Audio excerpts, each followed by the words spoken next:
Ayan mga guys. Gagawa tayo ng sumaw sa dahon.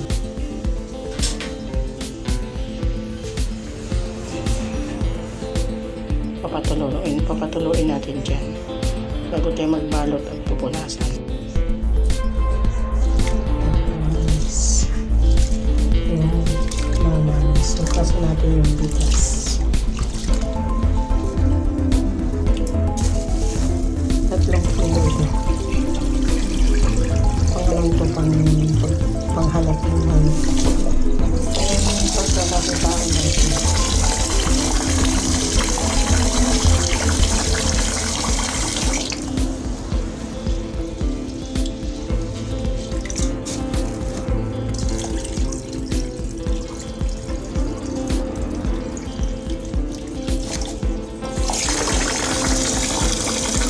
Bigas na malagkit.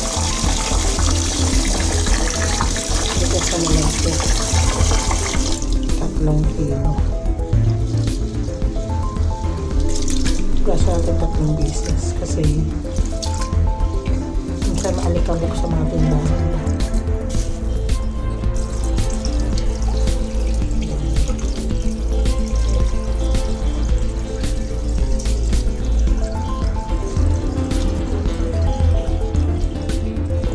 Lalagay tayo ng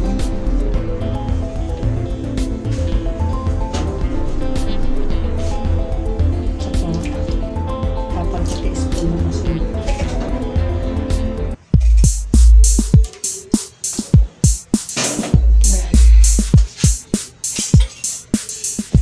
Sisindihan natin ang ating kalaan. Halo-haloin natin para matunaw yung asin niya.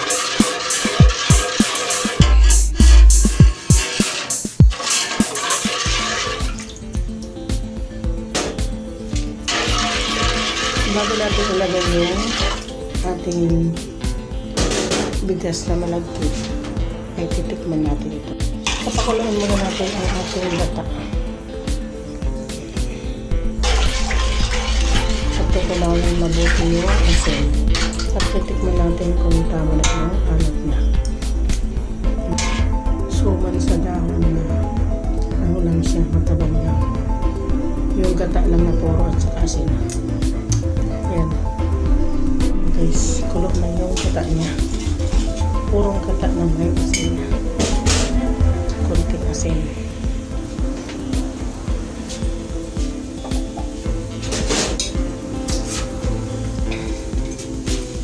Ilalagay na natin yung bigas na malagkit.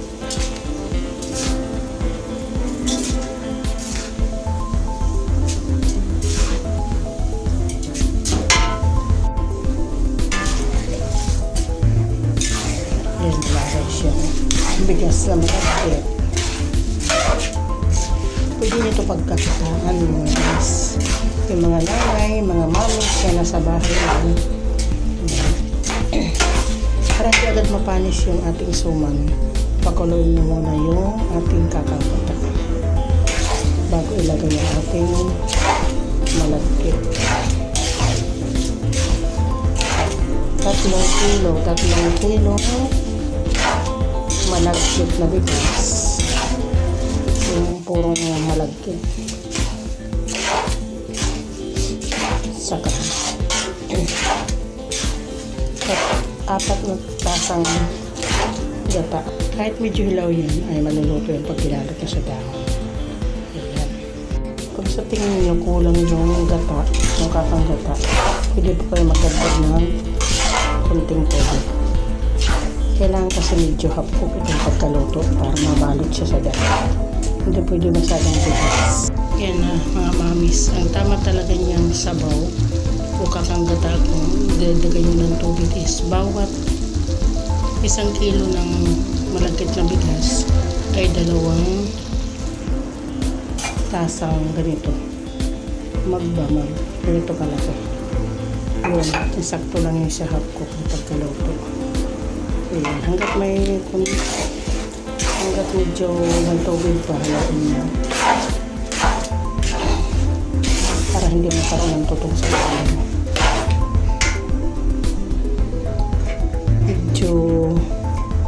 medium heat lang po siya. Medium heat ang kanyang apoy. Ayan. 3 kilo. So, ang kanyang sabaw ay, kung gusto niyo purong gata, huwag na kayo magdagdag ng tubig. Purong gata sa akin, may halong dagdag na tubig. Para hindi rin masyado siya kapasuya kapag purong gata.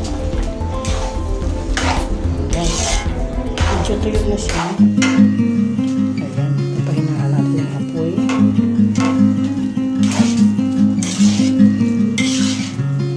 Tatakpan natin siya.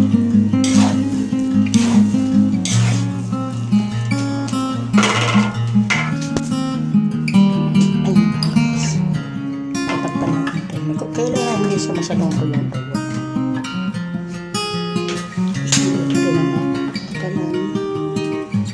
Tamang apoy lang. Parang nag-in lang kayo ng kanin. Para hindi siya matutong.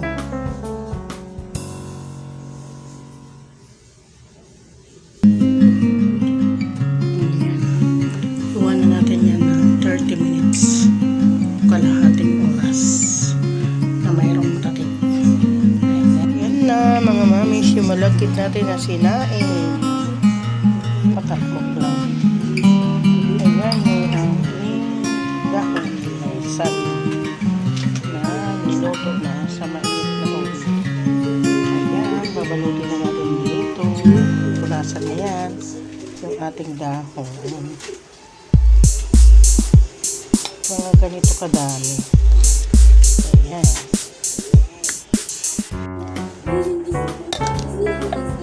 Ayan. Kahagorin natin ng gano'n para siksik.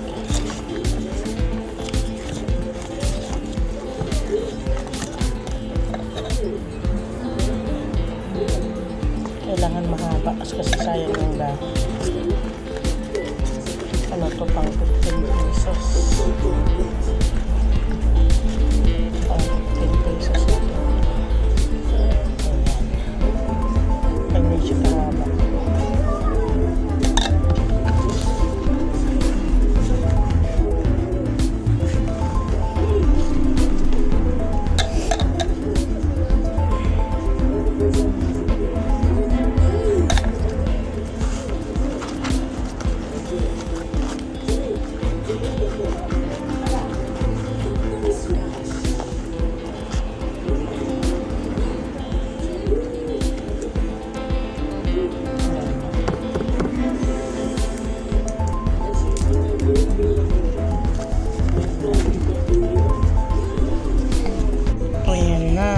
Mamis, ang ating suman sa dahon. Wala yan asukal, asin at gata lang. Suman kung tawagin sa waray, kurukod. Kurukod. Dito sa Manila, suman sa dahon. Ayan, parang ibus lang yan, matabang lang. Ayan, maganda yan sa mga mataas ang sugar. Ayan, bili na kayo. 15 pesos ang isa niyan. Ayan. Ayan, kagawa tayo ng ganyan guys. Ganyan ang pagsaing. Konting tubig lang. Mga 3 baso. Gawa tayo ng 40 piraso. Sapat lang sa pagod. Ayan. Mga mamis. Pwede nyo pagkakitaan. Yung mga walang ginagawa. Ilagay lang nyo lang sa harapan ng bahay. Baso ganun. Ayan. Kailangan siya medyo salo-salungat para sigurado maluto. Ayan.